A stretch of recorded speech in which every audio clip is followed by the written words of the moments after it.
అందరికీ నమస్కారం అండి. ఈ మాఘమాసం ప్రారంభం సందర్భంగా మాఘమాసంలో చేసే స్నానానికి ఎంతో ప్రత్యేకత ప్రాముఖ్యత ఉంది. మాఘమాసంలో చేసే స్నానానికి ఉన్న ప్రాముఖ్యత గురించి తెలుసుకుందాము. మాఘమాసంలో ప్రతిరోజు అంటే 30 రోజుల పాటు నియమ నిష్టలతో స్నానాలు వ్రతాలు చేయడం పలు ప్రాంతాల్లో ఆచార్యంగా ఉంది. ప్రతిరోజు స్నానం పూజ మాఘ పూర్ణిమ పఠనం కానీ శ్రవణం కానీ చేస్తే పాపహరణం అని వ్రత గ్రంథాలు పేర్కొంటున్నాయి. మాఘ పూర్ణిమ తొలి అధ్యయనంలో స్నాన మహిమకు సంబంధించిన కథ కూడా ఉంది. రఘువంశంలో సుప్రసిద్ధుడైన రాజు దిలీపుడు ఆయన ఒకరోజు వేట కోసం హిమాలయ ప్రాంతంలో ఒక సరస్సు సమీపానికి వెళ్ళాడు. అక్కడ ఒక అపరిచితుడైన ముని ఎదురయ్యారు. ఆయన రాజును చూసి, ఈరోజే మాఘమాసం ప్రారంభమైంది, నీవు మాఘస్నానం చేసినట్టుగా లేవు. మాఘస్నానం ఫలితాన్ని గురించి రాజగురువు వశిష్ఠుని అడిగితే ఇంకా వివరంగా చెబుతాడని ఆ ముని చెప్పి తన దోవన తాను వెళ్ళిపోయాడు. దిలీపుడు ముని చెప్పినట్టుగా స్నానం చేసి ఇంటికి వెళ్ళాక వశిష్ఠ మహర్షిని మాఘస్నానం ఫలితం వివరించమని వేడుకొన్నారు. అప్పుడు వశిష్ఠుడు మాఘస్నాన ఫలితానికి సంబంధించిన విషయాలను వివరించారు.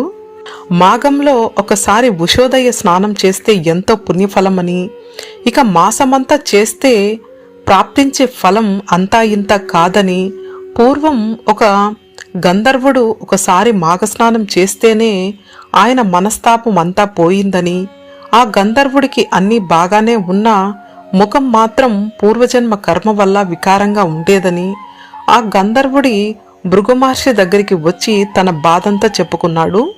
తనకు అన్ని సంపదలు అన్ని శక్తులు ఉన్నా ముఖం మాత్రం పులిముఖాన్ని తలపించేలా వికారంగా ఉందని, ఏం చేసినా అది పోవటం లేదని అన్నాడు. గంధర్వుడి వ్యధను గమనించిన ఆ మహర్షి అది మాఘమాసం అయినందువలన వెంటనే వెళ్ళి గంగా నదిలో స్నానం చెయ్యమని, పాపాలు వాటి వల్ల సంక్రమించే వ్యధలు నశిస్తాయని అన్నాడు. వెంటనే గంధర్వుడు సతీ సమేతంగా వెళ్ళి మాఘస్నానం చేశాడు.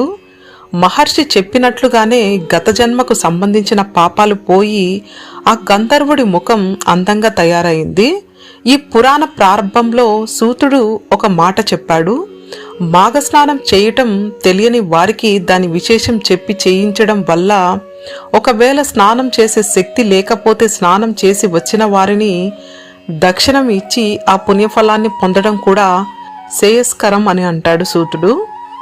దిలీపుడికి ముని సరస్సులో స్నానం చెయ్యమని చెప్పటం ఇలాంటిదే అని, ఏది ఏమైనా మాఘమాసంలో చేసే నదీ స్నానం వల్ల, ఉదయకాలంలో చేసే స్నానం వల్ల ఆరోగ్యం చేకూరుతుందని, మాఘమాస మహత్యము తెలుసుకోవడానికి ఎవరి తరము కాదు.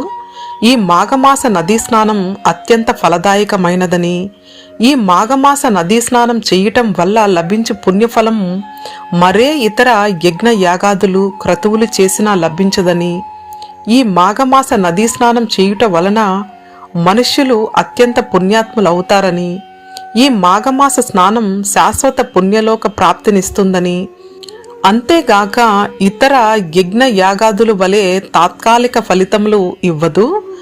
శాశ్వత స్వర్గలోక ప్రాప్తిని పొందవలనంటే మాఘమాస నదీ స్నానం ఒక్కటే తరుణోపాయమని, మరే ఇతర పుణ్య కార్యాల వలన ఇది సాధ్యం కాదు అని చెబుతారు. మాఘమాసం యొక్క ఫలశ్రుతి వశిష్ఠుల వారు దిలీపునికి తెలియజేసిన మాఘమాస మహత్యము, మాఘస్నాన మహిము నీకు వివరించుతును అని సూత మహర్షి సౌనకాది మునులతో అంటారు. మీరు తలపెట్టిన పుష్కర యజ్ఞము కూడా పూర్తి కావచ్చునని, కావున సర్వులు మాఘమాస వ్రతమును నదీ స్నానమును నియమ నిష్టలతో చేసి ఆ శ్రీహరి కృపకు పాత్రులు అవ్వండి అని, మాఘమాసంలో సూర్యుడు మకర రాశిలో ఉండగా సూర్యోదయం అయిన తర్వాత నదిలో స్నానం చేయాలి. ఆదిత్యుణ్ణి పూజించి విశ్వలయములను దర్శించి శ్రీమన్నారాయణునికి పూజలు చేయాలి అని వివరించారు.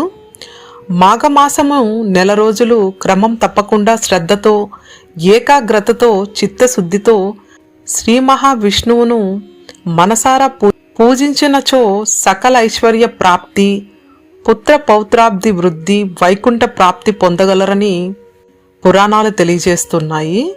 ఓం నమో నారాయణాయ. గోవింద హరి గోవింద.